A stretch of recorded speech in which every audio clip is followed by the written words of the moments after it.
नमस्कार मंडळी, आज आपण बनवणार आहोत पारंपरिक थालीपीठ, अगदी कुरकुरीत आणि स्वादिष्ट घरच्या घरी. जर तुम्हाला हेल्दी आणि झटपट ब्रेकफास्ट हवा असेल तर ही रेसिपी नक्की ट्राय करा.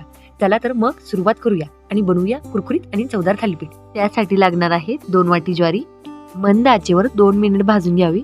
1 वाटी गहू, प्रत्येक धान्य 2 मिनिट भाजून घ्यायचे आहे. पाऊण वाटी तांदूळ, पाऊण वाटी पोहे, अर्धी वाटी हिरवे मूग, थोडीशी मूग डाळ, 1 वाटी साबुदाणा, अर्धी वाटी उडीद डाळ, 2 चमचे बडीशोप, 2 चमचे ओवा, 2 चमचे जिरा, अर्धा चमचे धने. सर्व भाजलेले धान्य सामग्री एकत्र करून गार झाल्यानंतर दळून घ्यावी.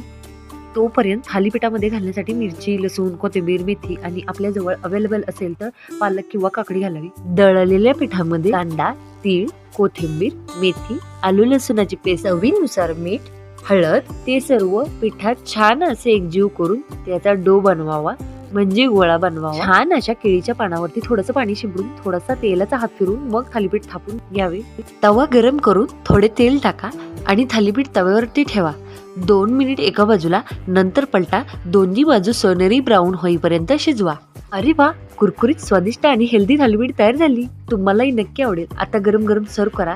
तुम्ही हवे असल्यास बटर, दही, आवडत्या चटणी बरोबर घ्या. आणि हो, मला सबस्क्राईब करायला विसरू नका.